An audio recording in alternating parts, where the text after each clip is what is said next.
Jackson Radio Show.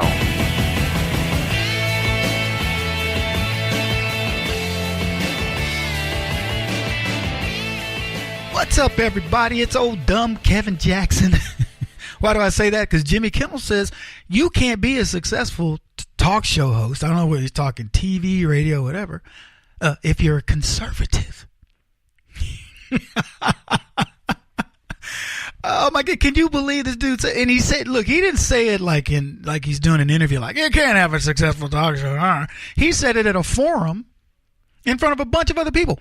I don't know if Jimmy Kimmel's gotten the memo, but the most successful talk shows are conservative. I don't know what Jimmy makes, but I think Rush Limbaugh makes more. Sean Hannity makes more. Look. I will put it this way. I feel like my show competes with any of the others. I may not have put a lot of effort into monetizing it. Shame on me for that. But if Jimmy Kimmel wants to go toe-to-toe with KJ, let him know. Let him know. We're happy to. I will bring Jimmy Kimmel on. I said this on TV the other day. I was on Fox talking about this very subject. I said, if I go on Jimmy Kimmel's show, it will end him. People will look at Jimmy Kimmel and go, number one, you're not funny, you're not clever, you're wrong on all the issues. That dude, I don't know who that dude was, but he sliced and diced. You can see I wouldn't be doing. And Kevin Jackson said about Jimmy Kimmel, and Kevin Jackson, I would just say, well, Jimmy, let me just ask you this question, man. You're all crying. You're crying and holding up your baby boy, talking about this, that, and the other, man. Are you on Obamacare? You're not on Obamacare. Why are you helping other people? Do you have any idea of what Obamacare is going to do? Who has it actually helped? Hurt in your family? Give me an example, because you held up your own son. If I wasn't rich, I would not have Obamacare. The operative words there, Jimmy, were if you were not rich. You are rich. You're rich. And the funny thing, when I was looking at what Jimmy had said, I said, well, he obviously must have just this amazing education. Jimmy must be a graduate of Harvard. Then he went on to get his master's at Wharton and his PhD from Princeton, right? Couldn't find jack on Jimmy Kimmel as far as education. Probably the high school C student who was the class clown. By the way, got his start from, what's the guy? Bueller, that guy? I forget his name. Ben Stein. Thank you. Ben Stein got his start from a conservative. Ben Stein used to represent himself as a conservative. I thought he was a conservative, and suddenly this guy's gone off the rails. Now, look, I'm not going to tell ABC what to do with Jimmy Kimmel. Apparently, somebody else already has. Because I think Jimmy, to get that job, was on the casting couch, and ABC called over Harvey and said, I got one for you, Harvey. Or Kevin Spacey, maybe. I got one for you, Kev. I'll be right over, right after I finish House of Cards. I don't know how this guy got hired. Clever in some ways. Funny guy in some ways. But is he the cleverest, funniest guy on the planet? The answer is no. Jimmy Kimmel doing stand-up. Did anybody know of Jimmy Kimmel when he was a stand-up? Not many. So he caught a break. Good for him. I don't begrudge him that. That's what conservatism is all about. Good for you, Jimmy Kimmel. But what is your issue with Donald Trump? What is his issue? It's amazing to me. Most of us, look, I don't watch late night TV because most of these guys are hacks.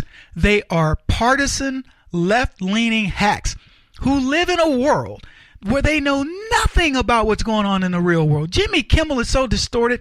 He's paid mega millions of dollars to do a job that, quite frankly, is pretty easy to do. Well, so tell me about your next project. Yes, I'm making this film. Is it hot? Are you hot in it? What do you do? Who's in it with you? You having fun? I mean, look, I'm not going to downplay it because I get it. I got friends in the industry. And people get up there and they go, Kevin, this is so easy. A lot of it is made to look easy because you're good at what you do. And I don't have a beef with Jimmy Kimmel per se. I think he does his job adequately. Is he the guy that's so riveting? Like Johnny Carson, when I was a kid, I couldn't wait for evening time to watch Johnny Carson. If I got to stay up to watch Carson, man, it was a treat. And Carson taught me about humor. He taught me nuances of humor that Jimmy Kimmel couldn't even, man, don't even throw Johnny Carson's jockstrap his way because he couldn't carry the weight of it. I wanted to see Carson. And there were guys before him, Dick Cavett and others, that set the format that these guys now enjoy, and they weren't partisan hacks. They were equal opportunity comedians, and they were funny. Jimmy Kimmel and most of these guys on late night TV, Trevor Noah and Seth, I don't even know their names, quite honestly, most of them. These guys, if it weren't for a laugh track, nobody would be laughing at their shtick. It's not funny. Because you know where it comes from. And like as I was saying a second ago, distorted beyond belief, man. It's amazing to me how distorted these clowns are. They watch Donald Trump be masterful as president. And because the crowd that they've cultivated, a bunch of clapping seals that laugh when they see a light up, laugh. That's the way they are. The people that these guys are catering to no longer will tolerate anything positive about Trump. So they play to it. You know what's ironic? I bet you there are many more Trump supporters in that audience. Talked about the lady in Hollywood cleaning Trump's star. Nobody bothered her.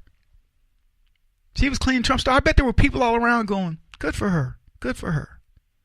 I think they had smashed it before, if I'm not mistaken. Jimmy Kimmel, this clown wouldn't dare have somebody on his show who wasn't promoting something, because he would actually have to think.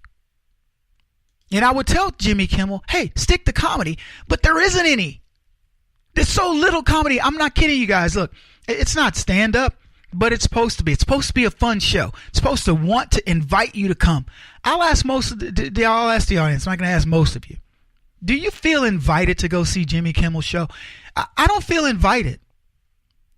Schumer, when's the last time you heard something from that fat girl? Oh yeah, I said it because I want to fat shame her. When you heard something from her, people walked out of her show. You know what these people have to do now? They have to say, if my show offends you, if you don't like it, you get no refund. Because first of all, why would you even go, right? Why would you go to see Amy Schumer? Why would you go to see Jimmy Kimmel? I wouldn't. You could tell me Jimmy Kimmel's giving away free tickets and I wouldn't go to see this clown.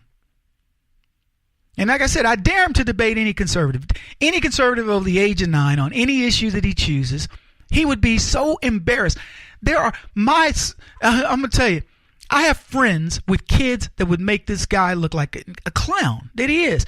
I don't know if you guys know this. He built his career on a gag where he would say, oh, we ran out of time for Matt Damon. And that became sort of the running gag. Is he good at gags? Yes.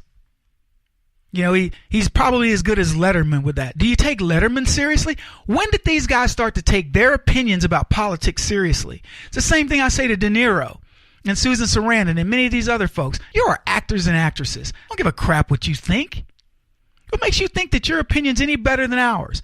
In fact, I will tell you, as I said earlier, Jimmy Kimmel can't fill a thimble. That's an interesting play on words. With what I know in politics versus what he knows. And he wants to call guys like me dumb. Bring it, Jimmy. Come on my show. Or invite me to yours. It works either way.